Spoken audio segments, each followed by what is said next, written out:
आज हम प्रारंभिक स्वास्थ्य वृत्त विज्ञान के बारे में पढ़ेंगे। स्वास्थ्य वृत्त विज्ञान को इंग्लिश में हाइजीन भी कहते हैं।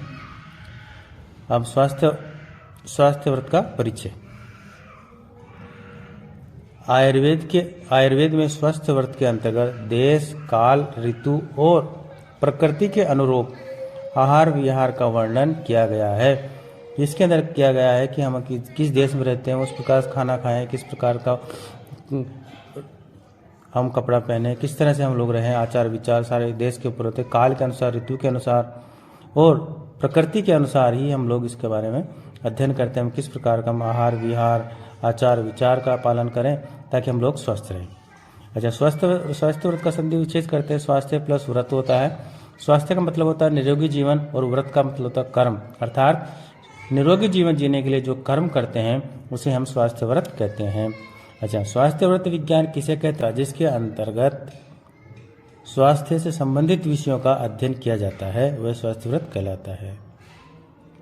अब स्वास्थ्य व्रत सबसे पहले स्वस्थ रहना ही हमारा प्रमुख उद्देश्य होता है, क्योंकि हम लोग जो पुरुषार्थ चतुष्टय होता है उसका पालन में यदि स्वस्थ होंगे तो ही कर पाएंगे।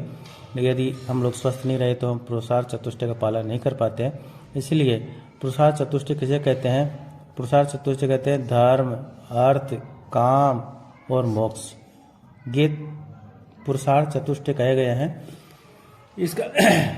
इसका पालन जब भी कर पाएंगे जब हम लोग स्वस्थ होंगे। अब देखिए स्वास्थ्य व्रत का प्रयोजन क्या है, भाई इसकी आवश्यकता क्यों पड़ी? स्वास्थ्य व्रत का प्रयोजन क्या है? स्वास्थ्य व्रत का प्रयोजन क्या है? एक तो स्वास्थ्य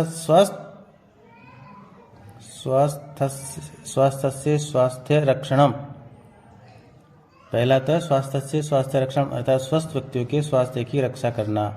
दूसरा प्रयोजन आतुरस्य विकार प्रशमनम, अर्थात जो बीमार व्यक्ति है उनके रोगों का प्रशमन किया जाए।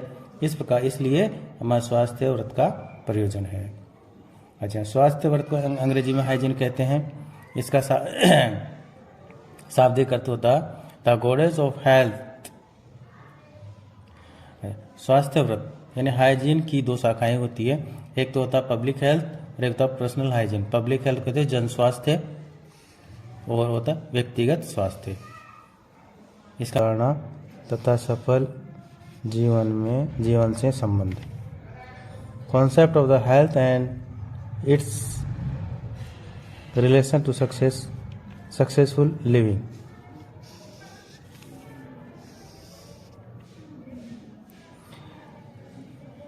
हर मानव की 3 इच्छाएं होती है, जिसको तृष्णा बोलते हैं।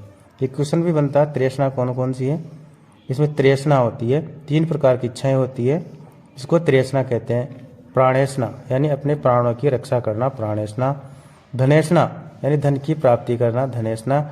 और परलोकेष्णा यानी अपनी ख्याति को बढ़ाने के लिए परलोकेष्णा कहते हैं इसको। यानी अपनी ख्याति को चाहता है, हर एक इंसान चाहता है कि अपनी ख्याति हो, अपनी नाम हो। इस प्रकार से 3 प्रकार की इच्छाएं होती है। प्राण की चाहत होती है कि वह सुख में जीवन व्यतीत करते हुए अपने कुल वंश परिवार की वृद्धि करे। ये प्रत्येक प्राणी की इच्छा होती है कि वह अपने सुख में जीवन व्यतीत करते हुए अपने कुल की करे, वंश की, वह परिवार की वृद्धि करे। इस प्रकार से जो भी ब्रह्मांड में घटना घटती है वो हमारे शरीर में घटना घटती है। इसलिए कहा गया है यत ब्रह्मांडे तत् पिंडे, अर्थात जो ब्रह्मांड यानी सृष्टि में है वही इस पिंड शरीर में होता है। यानी जैसे ब्रह्मांड की संरचना हुई है उसी प्रकार से हमारे शरीर की रचना हुई है। तो इसे कहा गया है यत ब्रह्मांडे तत्पिंडे। सृष्टि पंचभौतिक है, यानी जो सृष्टि है वो पंचभौतिक है। और शरीर का निर्माण, हमारा जो शरीर का निर्माण हुआ है वो भी पंचभौतिक तत्वों से हुआ है, पंचभौतिक तत्वों से निर्माण हुआ है। इसमें पंचभौतिक तत्व कौन कौन से हैं? आकाश है, वायु, अग्नि, जल व पृथ्वी। इन पंचतत्वों से ही हमारे शरीर का निर्माण हुआ है। देखिए, सृष्टिकर्ता ने जीवन यापन के लिए सबसे पहले सृष्टिकर्ता ने जीवन यापन के लिए क्या किया था कि वनस्पति का निर्माण किया, और वनस्पति को ग्रहण करके प्राणियों का शरीर का विकास वृद्धि कर सके। तो इस प्रकार से सृष्टिकर्ता ने सबसे पहले किया, किसको पैदा किया? वनस्पति को पैदा किया, और वनस्पति को खाने के बाद जो प्राणी अपने शरीर का वृद्धि व विकास कर सके, इस प्रकार से ये ईश्वर है जो सृष्टि करता है, उसने पूरा सिस्टम से विकास किया था। हमारे पूरा ब्रह्मांड का जो सृष्टि का विकास हुआ है इस हिसाब से हुआ है। अच्छा, आहार सबसे जो वनस्पति खाते हैं उसको हम लोग आहार बोलते हैं। जो वनस्पति ग्रहण करते हैं, वनस्पतियों से हमारा आहार बना हुआ है। आहार से ही हम लोग आहार की मात्रा, उसकी मात्रा काल को ध्यान में रखते हुए, मात्रा व काल को ध्यान में रखते हुए उसका सेवन करते हैं तो वह वृद्धि करता है और विकास करता है। और यदि उसकी मात्रा काल का ध्यान नहीं रखते हुए सेवन करते हैं तो वह व्याधि यानी रोगों को उत्पन्न करता है। इसी प्रकार से आहार ही पहला मुख्य तत्व कहा गया है जो हमें निरोगता देता है, स्वस्थता देता है, साथ ही हमें रोग भी देता है। तो यदि हम लोग आहार की मात्रा और काल का, जिस हिसाब से सर्दी का समय है और हम लोग ठंडे पदार्थों का ज़्यादा सेवन करें तो हमें वह कफ को बढ़ाएगा और कफजन्य व्याधियाँ उत्पन्न करेगा। इसी प्रकार से यदि ग्रीष्म ऋतु है और हम लोग उष्ण प्रकृति का आहार खा रहे हैं, सेवन कर रहे हैं, तो उष्ण प्रकृति से हमारे पित्त प्रकोपित होगा और पित्तजन्य व्याधि हमारे शरीर में पैदा होगी। इसी प्रकार से हम लोग काल का ध्यान रखते हुए और मात्रा का ध्यान रखते उचित मात्रा में हम सेवन करें। हमें आवश्यकता हो उसका 1/4 को खाली छोड़ने और 3/4 खाना चाहिए। इस हिसाब से अपनी मात्रा निर्धारित करें। हमारे कैपेसिटी तो कम है और हम एक्स्ट्रा ज़्यादा खा रहे हैं तो हमारे आमाशय में जाकर के उधर विकार पैदा करेगा, कॉन्स्टिपेशन पैदा करेगा, पेट में दर्द पैदा करेगा। इसी प्रकार से आहार का हम लोग मात्रा का भी विशेष ध्यान रखना होता है। अब इसके अंदर हमारे जो स्वास्थ्य व्रत के अंदर जो हम लोग पढ़ेंगे वो उसके अंदर पढ़ता है दिनचर्या होती है, रात्रिचर्या होती है और ऋतुचर्या। इनका पालन करने से धातुओं में क्या साम्यावस्था, धातुओं में साम्यावस्था रहती है। और इस साम्यावस्था रहने शरीर का बनना, हमारा शरीर किससे बना है? दोष, धातु और मलों से। हमारा शरीर किस धारण किया हुआ है? दोष, धातु व मल। इसलिए कहा गया है दोष धातु मल मूलम ही शरीरम, अर्थात दोष धातु और मल ही शरीर का मूल है, क्योंकि शरीर इसी से बना हुआ है। यदि इनकी साम्य अवस्था रहती है तो हम लोग निरोग रहते हैं, और यदि इनकी विषम्य अवस्था होती है तो हम लोग व्याधिग्रस्त हो जाते हैं, यानी बीमार हो जाते हैं। यदि दोष धातु तथा मलों की साम्यावस्था रहती है, दोष धातु मलों की साम्यावस्था रहती है तो उसे स्वास्थ्य कहते हैं। और यदि वैषम्य अवस्था आती है तो वह व्याधि को उत्पन्न करता है। और स्वास्थ्य के अंदर हमारे अंदर जो स्वास्थ्य परिभाषा में जो चीज काम लिया गया है उसमें दोष आती है, अग्नि आती है, धातु आती है और मल आती है। ये 4 चीज़ों का हम लोग इसके अंदर समावेश किया गया है स्वास्थ्य के में। ये शारीरिक स्वास्थ्य के अंदर आते हैं। अब इनको हम एक श्लोक है जो किस प्रकार से कहा गया है, देखिए। समदोष है समग्निश्च समधातु मलय क्रिय प्रसन्न आत्म इंद्रिय मनः स्वस्थ इति भी देते। अर्थात जिस व्यक्ति के दोषों सम हो, समाग्नि हो, अग्नि समान हो, धातु वो मल समान हो, मल की जो क्रिया है वो सम क्रिया से हो रही हो, तथा उसका मन प्रसन्न हो, आत्मा और मन प्रसन्न हो, वह स्वास्थ्य कहा गया है। इसमें दोष के 2 प्रकार के होते हैं, तो शारीरिक और मानसिक होते हैं। शारीरिक दोष और मानसिक दोष होती है। अग्नियाँ 13 अग्नियाँ होती है, 1 जठराग्नि होती है, 7 धातु अग्नियाँ होती है और 5 भूताग्नि होती है। इस प्रकार से 13 अग्नियाँ होती है। इनका हम लोग आगे अध्ययन करेंगे। इसमें एक चित्र भी बनाया गया है जिसमें प्रसन्न, जिस प्रकार समदोषा, इसको याद करने का सबसे सही तरीका क्या है, किस तरह से ये हमारे एक स्वास्थ्य का एक सर्कल बनाया गया है। इसमें शारीरिक स्वास्थ्य दिया गया समदोष है सम अग्निश्च समधातु मलय क्रिय, यानी जिसका दोष सम हो, अग्नियाँ समान हो, धातु और मल क्रिया समान समान हो रही हो, जिसकी धातुएं और मल की क्रिया समान हो रही हो, ये शारीरिक स्वास्थ्य के अंदर आते हैं। और प्रसन्न आत्मा, जिसकी आत्मा प्रसन्न हो, ये आध्यात्मिक स्वास्थ्य के अंदर आती है। और प्रसन्न इंद्रियां जिसकी प्रसन्न हो, वो सामाजिक स्वास्थ्य के अंतर्गत आती है, यानी सोशल हेल्थ। और प्रसन्न मन, जिसको प्रसन्न मन होता है, ये मेंटल हेल्थ यानी मानसिक स्वास्थ्य। इसी प्रकार से 4 प्रकार के स्वास्थ्य की परिभाषा की गई है: शारीरिक स्वास्थ्य, आध्यात्मिक स्वास्थ्य, सामाजिक स्वास्थ्य और मानसिक स्वास्थ्य। यही परिभाषा WHO के अनुसार भी की गई है। इसके अनुसार ही हम अब चरक के अनुसार क्या कहा गया है कि जो व्यक्ति हितकर अहितकर आहार विहार का विचार करके सेवन करता हो, जो व्यक्ति हितकर अहितकर आहार विहार का सेवन करता हो, वह स्वस्थ है। असातम्य यानी प्रतिकूल विषयों में आसक्त रहता है, लगा रहता है। आसक्त रहता हो, जिसमें लगा नहीं रहता हो, वह व्यक्ति स्वस्थ है। दानशील, सज्जन, क्षमावान व आप्त पुरुष यानी महान व्यक्तियों की वचनों का पालन करे, वह उसे रोग नहीं होता है। इस प्रकार से रखने कहा गया है कि क्या कहा गया कि जो व्यक्ति हितकर अहितकर आहार विहार का विचार करके सेवन करता हो, और असातम्य जो प्रतिकूल विषयों को उनका आसक्त नहीं रहता हो, और दानशील हो, सज्जन हो, क्षमावान हो, और आप तो पुरुष हो यानी जो महान व्यक्ति जिन्होंने वचन कहे गए हैं, आप पुरुष के वचनों का पालन करता हो, उसे रोग नहीं होता है। अब स्वास्थ्य के निर्धारक तत्व, द डिटरमाइंड ऑफ हेल्थ। हमारे स्वास्थ्य के निर्धारित तत्व कौन कौन से हैं? इसमें सबसे पहले आता है दोष धातु मलों की साम्यावस्था, यानी हमारे दोषों की, धातुओं की और मलों की साम्यावस्था ही स्वास्थ्य कहते हैं।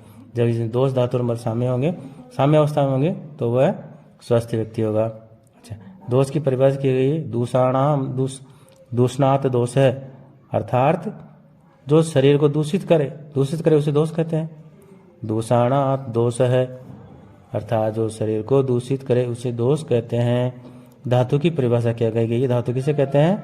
धातु की परिभाषा कहते हैं धारणा धातु है, अर्थात जो शरीर को धारण करे उसे धातु कहते हैं। और मल की परिभाषा मलिनीकरणात् मल है, अर्थात जो शरीर को मलिन करे वह मल है। इस प्रकार से शरीर के सभी कर्म दोष धातु मलों पर आश्रित है। हमारे जो भी शरीर के जो कर्म होते हैं वो हमारे दोष धातु और मलों पर आश्रित होते हैं। और दोष धातु मल आहार से प्रभावित होते हैं। इनका सबसे मुख्य कारण क्या होता है? आहार। यदि हमारा आहार सही और सात्विक होता है तो दोष धातु और मल हमारे साम्य अवस्था में रहते हैं। यदि हमारा आहार तामसिक होता है, राजसिक होता है, तो हमारे दोष धातु मल ये असातम्य अवस्था में हो जाते हैं।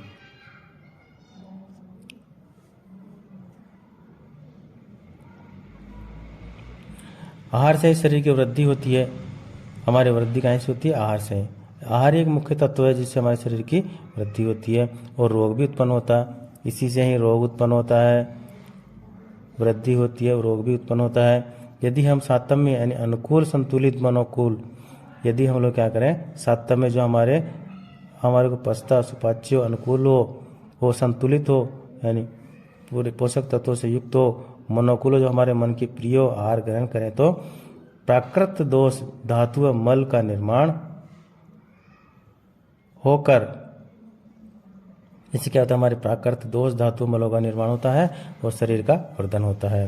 तथा असातम्य यानी प्रतिकूल, हम लोग प्रतिकूल आहार ले रहे हैं, असातम्य जो हमें पचता नहीं है, अपचित पचने वाला आहार ले रहे हैं, असंतुलित ले रहे हैं जिसमें हमारा इम्बैलेंस है, हमारे पोषक तत्वों का इम्बैलेंस है, जिसमें फैट यानी वसा का ज़्यादा उपयोग कर रहे हैं, कार्बोहाइड्रेट का ज़्यादा उपयोग कर रहे हैं, या प्रोटीन का कम उपयोग कर रहे हैं, या विटामिन मिनरल्स का कम उपयोग कर रहे हैं।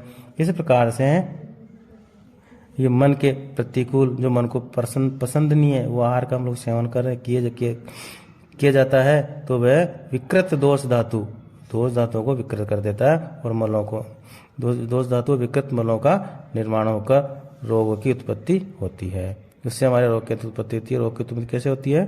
रोग की उत्पत्ति होती है कि असातम्य, असंतुलित, मन के प्रतिकूल आहार का सेवन किया जाता है तो विकृत दोष धातु व मलों का निर्माण होता है। और दो विकृत दोष धातु व मल विकृत होने से ही रोगों की उत्पत्ति होती है। इसी प्रकार से अग्नियों की साम्यावस्था। अग्नियाँ कितने प्रकार की होती है? 13 प्रकार की अग्नियाँ होती है। याद रखना चाहिए कि अग्नियाँ कितने प्रकार की होती है? 13 प्रकार की अग्नियाँ होती है। 1 होती जठराग्नि, 5 होती भूताग्नि, 7 होती धात्वाग्नि। इस प्रकार से हमें याद रखना चाहिए। जठराग्नि, जठराग्नि किसे कहते हैं? पहले ये समझना है जठराग्नि क्या चीज़ है। जठराग्नि होती है मुख्य अग्नि होती है जो सभी अग्नि इसी की उपस्थिति में ही अपना कार्य करती है। यदि जठराग्नि ही काम नहीं करेगी तो कोई भी अग्नि कार्य नहीं कर पाएगी। इसलिए जठराग्नि को मुख्य अग्नि कहा गया है और इसी के अंदर सारी अग्नियाँ काम करती है। तो जठराग्नि मुख्य अग्नि हुई। जैसे भूताग्नि, भूताग्नि 5 प्रकार की होती है। जिसका जो हम लोग खाना ग्रहण करते हैं, आहार जो ग्रहण करते हैं वो 5 तत्वों से युक्त होता है। उसमें आकाश भी होता है, वायु भी होता है, अग्नि भी होता है और जल और पृथ्वी होता है। इसी प्रकार से उन पाँचों की 5 अग्नियाँ होती है जो उनको पाचन करने के लिए उनकी अग्नियाँ होती है, इसलिए उनको भूताग्नि कहते हैं।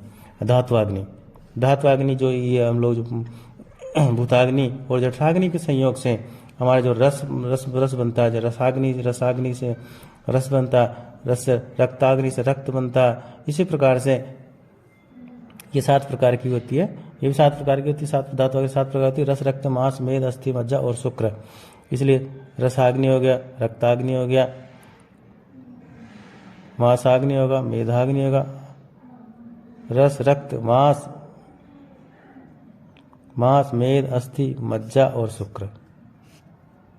इस प्रकार से ये 7 प्रकार की अग्नियाँ होती है। ये धातु अग्नियाँ होती है 7 प्रकार की। अब इसका देख किस प्रकार से हम लोग, जैसे हम लोग आहार पंचभौतिक होता है, ये भूताग्नि व जठराग्नि के द्वारा हमारा पाचन काहे होता है? भूताग्नि और जठराग्नि के द्वारा पाचन होता है। फिर रस का निर्माण होता है। हम लोग आहार ग्रहण करेंगे, पंचभौतिक आहार ग्रहण करेंगे, फिर हमारे होगी जठराग्नि और भूताग्नि मिल करके उसका पाचन करेगी, उससे फिर हमारा रस का निर्माण होगा। और रसाग्नि से रक्त धातु का निर्माण होता है। रसाग्नि से रक्त धातु का निर्माण होता है। इसी प्रकार से शुक्र धातु तक निर्माण होता चला जाता है। यदि अग्नियाँ विकृत हो तो पाचन क्रिया ठीक से नहीं हो पाती, जिससे दोष धातु और मलों का निर्माण ठीक प्रकार से नहीं हो पाएगा और रोग की उत्पत्ति हो जाएगी। यदि अग्नियाँ विकृत हो गई तो भी रोग पैदा हो जाएंगे। इस प्रकार से ये हमारे स्वास्थ्य को प्रभावित करने वाले तत्व हैं। अच्छा, इसी प्रकार से प्रसन्न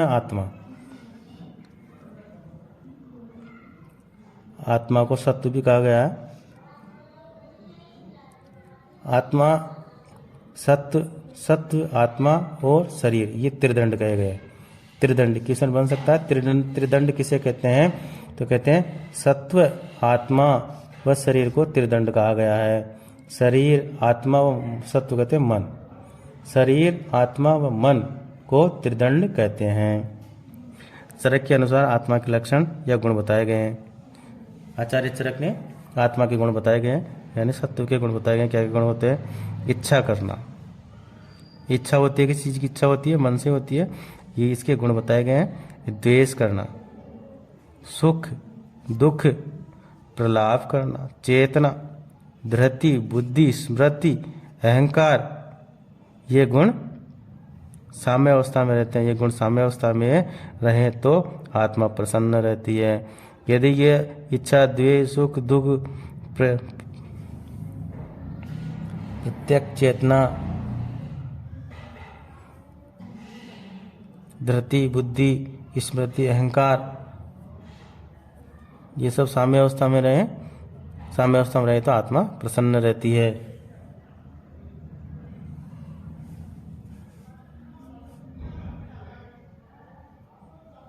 अच्छा, इंद्रियों की सम्यक रूप से रहना, इंद्रियों का सम्यक रूप में रहना।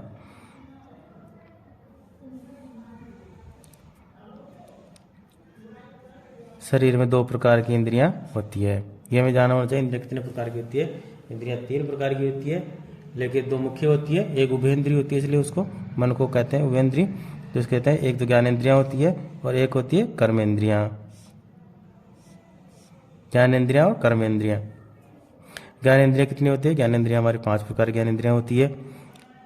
शब्देंद्रिय यानी ये आकाश कान से संबंधित होती है, सुनने का काम करती है। स्पर्शेंद्रिय यानी त्वचा जो स्पर्श का अनुभव कराती है। गंधेंद्रिय ये नाक है जो हमें गंध का अनुभव कराती है। रसेंद्रिय जो हमारा रस का अनुभव कराती है। और दर्शनेंद्रिय जो हमारा दर्शन यानी दिखाने का अनुभव कराती है। ये 5 प्रकार की ज्ञानेंद्रियां हुई। अब आती है कर्मेंद्रियां। कर्मेंद्रियां में ये हाथों और पैर होती है, गुदा होता है हमारा, एनस जिसको बोलते हैं, उपस्थ यानी मूत्रेंद्रिय होती है, और वाणी जीवा जो हम लोग बोलते हैं। ये एक हमारी कर्मेंद्रियां होती है। इंद्रियों का अपने कार्यों में सम्यक प्रकार से करना ही प्रसन्न इंद्रिय कहा जाता है। यानी जब इंद्रियां अपना कार्य सम्यक प्रकार से करेगी तो प्रसन्न रहती है, यदि वो सम्यक प्रकार से नहीं करेगी तो वह अप्रसन्न रहती है। जैसे हमें कहीं जाना है, हमारी जाने की इच्छा है तो हम लोग अच्छी तरह जाएंगे। ये जाने की इच्छा नहीं, जबरदस्ती काम कर रहे थे, हम जाने की इच्छा नहीं होगी तो हमारी इंद्रियां अप्रसन्न होकर के काम कर रही है। यानी जो हमारी इंद्रियां कर्मेंद्रियां हैं वो अप्रसन्न होकर के कार्य कर रही है। इसी प्रकार से हम लोग किसी चीज़ को हमारे स्वाद, हमारे रसेंद्रिय हमें अच्छा नहीं लग रहा, हम लोग जबरदस्ती खा रहे हैं तो हमारी रसेंद्रिय प्रसन्न नहीं होगी यानी अप्रसन्न होगी। इसी प्रकार से यदि इंद्रियां अपना कार्य सम्यक प्रकार से करना ही प्रसन्न इंद्रिय कहलाता है। सम्यक प्रकार से कार्य करना, सम्यक प्रकार से कार्य नहीं करती है तो वह अप्रसन्न होती है। इसी प्रकार से मन, प्रसन्न मन को उभय इंद्रिय माना गया है। 3 प्रकार इंद्रिय होते हैं, 2 प्रकार इंद्रियां होती है, तीसरी इंद्रिय होती है मन होती है। मन को भी इंद्रिय मानते हैं, ये उभय इंद्रिय होती है। उभय इंद्रिय होती है, ये कर्मेंद्रिय भी होती है और ज्ञानेंद्रिय भी होती है, इसीलिए इसको उभय इंद्रिय कहते हैं। अब क्वेश्चन बनता है ज्ञान की उत्पत्ति कब होती है? क्वेश्चन बनता है ज्ञान की उत्पत्ति कब बनती है? जब मन सहित आत्मा के साथ ज्ञानेंद्रियां और कर्मेंद्रियों का संयोग होता है तो ज्ञान की उत्पत्ति होती है। ये इसका क्वेश्चन बन सकता है। क्वेश्चन तो ज्ञान की उत्पत्ति कब होती है? जब मन सहित आत्मा के साथ, मन सहित आत्मा है लेकिन मन नहीं है, यानी मानसिक रोगी है, तो ज्ञान की उत्पत्ति नहीं होगी, क्योंकि उसका मन उसके साथ नहीं है। इसलिए मन साथ होता है तो ही आत्मा के साथ मन होगा और ज्ञानेंद्रियों कर्मेंद्रियों का संयोग होगा, तभी ही ज्ञान की उत्पत्ति होती है। तो ये क्वेश्चन का आंसर हो गया। मन के प्रसन्न या स्वस्थ रहने पर शरीर भी स्वस्थ रहता है। यदि मन प्रसन्न है तो स्वस्थ है तो शरीर भी स्वस्थ रहता है। यदि मन अप्रसन्न है, अस्वस्थ होगा, उसी से शरीर के ऊपर प्रभाव पड़ेगा। धीरे धीरे मानसिक रोगी उत्पन्न हो जाएंगे। मानसिक रोग यानी कि साइकोसोमेटिक डिजीज आज के बोला जाता है। साइकोसोमेटिक यानी मनोदेहिक रोग यानी जो पहले रोग मन में पैदा होते हैं, उसके बाद देह में यानी शरीर में पैदा होते हैं, इसलिए मनोदेहिक रोग उत्पन्न होते हैं। इसके अतिरिक्त निम्नलिखित कारण भी हो सकते हैं। ये तो मुख्य कारण होते हैं, इसके अलावा और भी कारण होते हैं जिसको हम लोग यहाँ टॉपिक से पढ़ते हैं। जैसे आनुवंशिक कारण होता है, हेरिडेटरी फैक्टर होता है, जिसे माता पिता से चले आ रहा है, वो आनुवंशिक कारण है, आनुवंशिक कारण हो गया। लिंग के अनुसार रोग होते हैं, जैसे पुरुषों में अलग होते हैं, महिलाओं में अलग होते हैं। लिंग के सामाजिक कारण भी हो सकते हैं, व्यवहारिक कारण हो सकते हैं, पर्यावरणीय कारण हो सकते हैं, आर्थिक कारण हो सकते हैं, स्वास्थ्य सेवाएं हो सकती है, शैक्षणिक कारण हो सकते हैं, जनसंख्या का प्रभाव भी हो सकता है। इस प्रकार से ये अलग कारण बताए गए, 9 प्रकार के अलग ये है प्रभावित स्वास्थ्य को प्रभावित करने वाले ये कारक है। आनुवंशिक कारण क्या हो सकता है? आनुवंशिक कारण जो माता पिता द्वारा जो हमारे संतान में जो रोग आया है वो आनुवंशिक चलता रहता है। ये आनुवंशिक रोग होते हैं, जैसे HIV हुआ, ये आनुवंशिक चलता रहता है। हार्ट डिजीज हुआ, कई बीमारियां होती है, आनुवंशिक चलती रहती है। और लिंग के अनुसार जैसे पुरुषों के अंदर प्रवर सत्व होता है और स्त्री जो कठिन परिश्रम करते हैं, परिश्रम करने वाला होता है, जबकि स्त्री अवर यानी मध्यम सत्व की कम परिश्रमी होती है। इसी प्रकार से उनको रोग भी इसी प्रकार से होते हैं, जिस प्रकार से आगे हम लोग इसका अध्ययन करेंगे। हाँ, पुरुष थोड़ी परिस्थितियों में नहीं घबराता है, लेकिन स्त्री क्या करती है, घबराने लग जाती है। चिंता, भय, क्रोध, लोभ, मोह आदि मानसिक विकार पुरुषों में स्त्रियों की अपेक्षा कम होते हैं, जिसका प्रभाव शरीर व मानसिक स्वास्थ्य पर पड़ता है। सामाजिक कारण में हमारे खान पान, रीति रिवाज भी स्वास्थ्य पर प्रभाव डालते हैं। कई प्रकार के लोग एक प्रकार का खाना खाते हैं, उसमें एक प्रकार की बीमारी होती है। जैसे जब मक्का आदि खाई जाती है, वहाँ पेलेग्रा नामक बीमारी हो जाती है। रीति रिवाज भी स्वास्थ्य को प्रभावित करते हैं। व्यवहारिक कारण, आदतें भी स्वास्थ्य पर प्रभाव डालती है।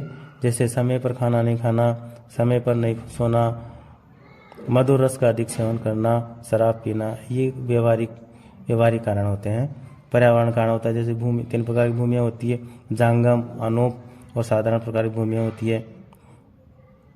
तो हर एक प्रदेश में हर एक प्रकार की जलवायु होती है, भिन्न होती है। इसे जलवायु से प्रभावित स्वास्थ्य पर पड़ता है। जैसे कई इलाकों में जैसे मलेरिया हो रहा है, ये पर्यावरण के कारण हो रहा है। जब मॉइस्चर ज़्यादा रहती है, पानी भरा हुआ है, तो मच्छर पैदा होंगे, मच्छर पैदा होने से वहाँ पर मलेरिया पैदा होगा। इसी प्रकार से पर्यावरण संबंधी कारण होते हैं। जैसे धुआं, पोल्यूशन ज़्यादा बढ़ा हुआ है, उससे श्वास संबंधी बीमारियाँ होगी, तो ये पर्यावरण उसके लिए जिम्मेदार होता है। आर्थिक कारण सबसे ज़्यादा प्रभावित करने वाला कारण होता है, क्योंकि आर्थिक स्थिति कमज़ोर होती है होने के कारण एक तो क्या संतुलित आहार का सेवन नहीं कर पाता वो, और रोग होने पर चिकित्सा नहीं करा पाता। इसलिए यदि आर्थिक स्थिति मजबूत है तो संतुलित आहार लेगा, और यदि कोई बीमारी होती है तो तुरंत उसकी चिकित्सा करवाएगा। ये भी कारण होता है। स्वास्थ्य सेवाएं, जैसे गाँवों के अंदर चिकित्सा सेवाएं का उपलब्ध नहीं होने के कारण लोग झाड़ा फूंक करवाते रहते हैं, टोना टोटके में लगे रहते हैं, और वो बीमारी बढ़ जाती है। और इस वजह से ये स्वास्थ्य सेवाएं भी हमारे स्वास्थ्य को प्रभावित करती है। शैक्षणिक कारण, यदि शिक्षित होते हैं, शैक्षणिक यानी शिक्षित होते हैं, तो व्याधि की उत्पत्ति के समय लक्षणों को देखकर तुरंत चिकित्सा कर सकते हैं, लेकिन अशिक्षित नहीं करा सकते। यानी शिक्षित को पता चल जाएगी कौन सी बीमारी हो रही है, इसका मतलब कोई बीमारी है, और उसकी तुरंत चिकित्सा करवा लेते हैं। तो शिक्षा का इसमें बड़ा महत्वपूर्ण रोल होता है। जनसंख्या प्रभाव, आज की सबसे बड़ी समस्या जनसंख्या वृद्धि हो रही है। जनसंख्या ज़्यादा बढ़ने से क्या हो रहा है, बेरोजगारी बढ़ती जा रही है, और सुविधाएं नहीं मिल पा रही, जिसके कारण स्वास्थ्य सेवाएं प्रभावित हो रही है। जैसे देखा जाता है कि जिसको आवश्यकता है, बीमार है, वो हॉस्पिटल में जाता है, लेकिन हॉस्पिटल लंबी लाइन लगी रहती है। जनसंख्या इतनी हो गई है कि उसको स्वास्थ्य सेवा नहीं मिल पाती है। उससे पहले ही उसका कई बार तो कई होता है कि पेशेंट आते आते ही हॉस्पिटल पहुँचने से पहले ही मृत्यु को प्राप्त हो जाता है। इसी प्रकार से ये जनसंख्या का प्रभाव हुआ सबसे बड़ा कारण बन रहा है। अब हम देखेंगे स्वास्थ्यप्रद आदतों का निर्माण। हमारे स्वास्थ्य के लिए जो आदतें हैं उसका निर्माण किस प्रकार से करते हैं। Building of the good health habits. एक आहार संबंधी ज्ञान, कि आहार संबंधी ज्ञान सभी को होना चाहिए। सबसे मुख्य कारण आहार ही होता है हमारी बीमारियों का। और यदि हमारा आहार शुद्ध, सत्व शुद्ध हो, इसी प्रकार से आहार का शुद्ध होना ही जरूरी है। तो आहार से ही सब शरीर बनता है, शरीर बढ़ता है, तथा आहार से ही व्याधियाँ भी उत्पन्न करता है। माता पिता प्रारंभ से जिस प्रकार से आहार खिलाते हैं, वही आगे चल करके वह रस से प्रिय हो जाता है। और जैसे शाकाहारी, मांसाहारी, ये शरीर वर्धन के लिए षड्रस भोजन के मुख्य आवश्यक, भोजन में षड्रस का उपयोग होना चाहिए, पोषक तत्व युक्त होना चाहिए। ये पूरा ध्यान हमें आहार संबंधी ज्ञान देना चाहिए बच्चों को। ये इस तरह से आदतें डेवलप करनी चाहिए। तो षड्रस का हम लोग क्या करते हैं, षड्रस के अंदर हम लोग कटु, तिक्त और कसाई का उपयोग नहीं करते हैं, जिससे हमारा संतुलन, षड्रस का संतुलन बिगड़ जाता है। हम लोग मधुर रस का अधिक सेवन करते हैं। कई लोग अम्ल का अधिक सेवन करते हैं, कई लोग कटु का अधिक सेवन करते हैं।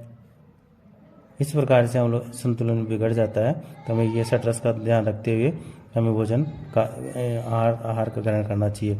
अब षड्रस कौन कौन से होते हैं? षड्रस रस होते हैं मधुर, अम्ल, लवण, कटु, तिक्त व कषाय। मधुर को कहते हैं मीठा, अम्ल को कहते हैं खट्टा, लवण को कहते हैं नमकीन और कटु को कहते हैं चरपरा जो हमें तीखा लगता है।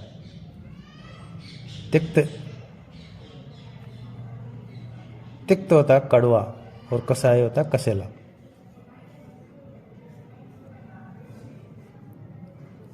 विश्राम संबंधी ज्ञान होना चाहिए, निद्रा संबंधी ज्ञान होना चाहिए। शारीरिक और मानसिक थकान दूर करने व शरीर को ऊर्जावान बनाने के लिए निद्रा अति आवश्यक होती है, क्योंकि निद्रा रात्रि को ही लेनी चाहिए। कुछ लोग रात्रि को जागते हैं, वो दिन में सोते हैं, जिनका प्रभाव स्वास्थ्य पर पड़ता है।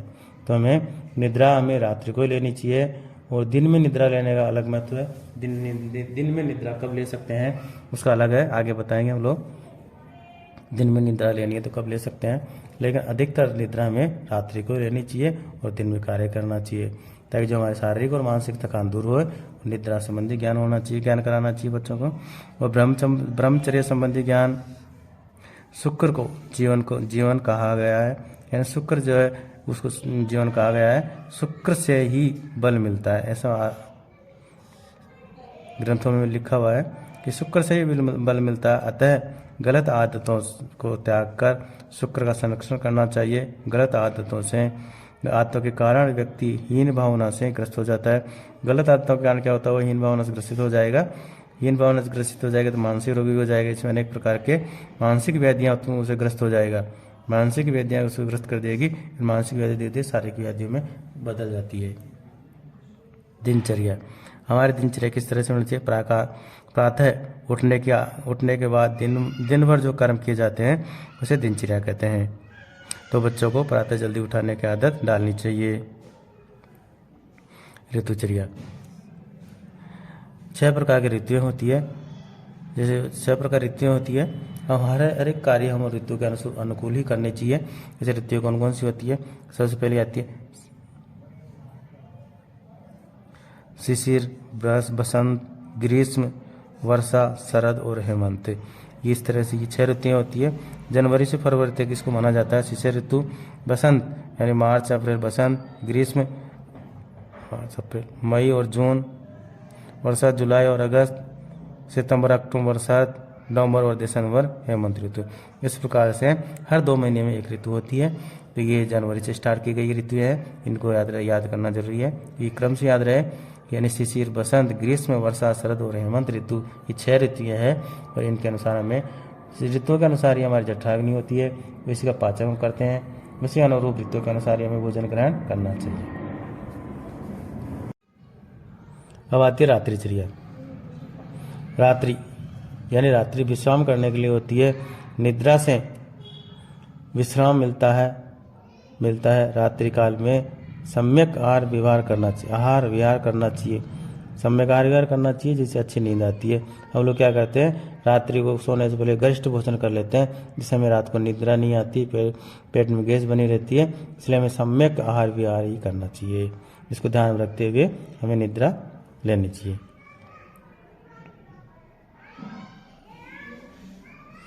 सद्व्रत का पालन संबंधी ज्ञान। सद्व्रत का पालन करना चाहिए। बाल्यावस्था से ही शिशुओं को जिस प्रकार की भाषा, रहन सहन, मधुरता आदि का ज्ञान देते हैं, वही आदतें शेष अवस्था में बनी रहती है। सद्व्रत से सात्विक गुणों की वृद्धि होती है और मानसिक भाव जैसे काम, क्रोध, लोभ, भय, मोह आदि पर प्रभाव पड़ता है। ये संस्कार दूसरों को प्रभावित करते हैं और अपने शरीर व मन को भी प्रभावित करते हैं। क्योंकि जैसे काम, क्रोध, लोभ, मोह, भय, मोह, अहंकार आदि जो ये होते हैं, ये मानसिक भाव होते हैं। ये मानसिक भावों से क्या होता है कि जैसे ये क्या करते हैं, दूसरों को प्रभावित करते हैं, साथ ही साथ खुद को भी प्रभावित करते हैं। परिवार वाले दुखी रहते हैं और खुद भी दुखी रहता है। इस सद्व्रत का पालन करने से शारीरिक और मानसिक दोषों की साम्यावस्था बनी रहती है। शारीरिक और मानसिक दोष नहीं होते यदि इनका संयमन हो, काम का, क्रोध का, लोभ का, मोह का, तो हमें शारीरिक और मानसिक दोष की साम्यावस्था में रहेंगे और हमें रोग नहीं होगा।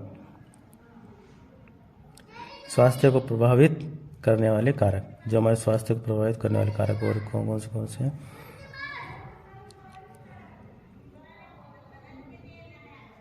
शारीरिक कारक। व्यक्ति की 3 मूलभूत आवश्यकताएं होती है, रोटी, कपड़ा और मकान। ये कहा गया है कि रोटी, कपड़ा और मकान, ये 3 चीज़ मूलभूत आवश्यकता होती है। व्यक्ति को यदि भरपेट खाना और शरीर की रक्षा के लिए कपड़ा और रहने के लिए मकान होना चाहिए।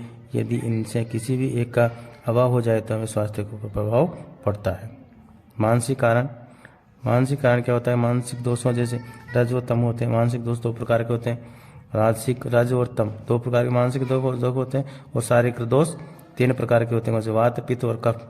ये विकृत अवस्था आती है, इनकी विकृत अवस्था आती है तो इसका शरीर पर प्रभाव के साथ साथ मन पर भी प्रभाव पड़ता है।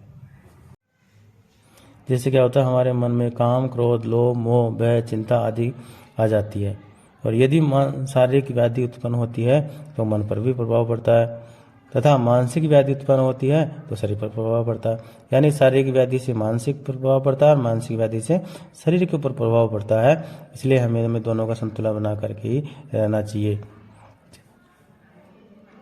सामाजिक कारण कहता है मनुष्य 3 प्रकार की इच्छाएं होती है, प्राणेषणा, धनेषणा और परलोकेषणा। तो समाज में रहने के लिए तथा जीविकोपार्जन के लिए धन की आवश्यकता होती है।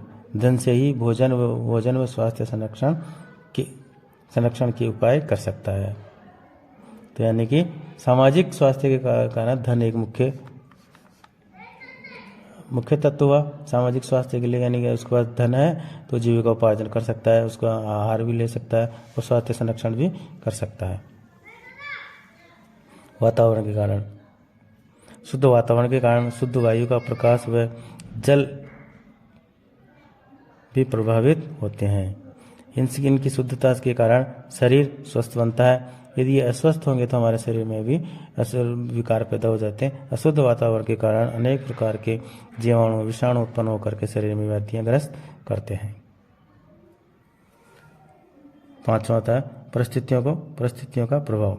हमारी जो परिस्थितियां होती हैं उनका प्रभाव भी इस प्रकार पड़ता है। कुछ स्थानों पर परिस्थितियां कुछ व्यक्तियों के लिए अनुकूल होती है तथा कुछ व्यक्तियों के लिए प्रतिकूल होती है। अतः परिस्थितियों के प्रभाव समस्या पर, स्वास्थ्य पर पड़ता है। यह जो प्रतिकूल हमारी जो परिस्थितियां हैं, कुछ अनुकूल होती है, कुछ प्रतिकूल होती है। अनुकूल परिस्थितियां तो हमारे स्वास्थ्य के लिए लाभदायक होती है, और प्रतिकूल अवस्थाएं होती है, जो प्रतिकूल परिस्थितियां होती है वो हमें व्याधियों को उत्पन्न करती है।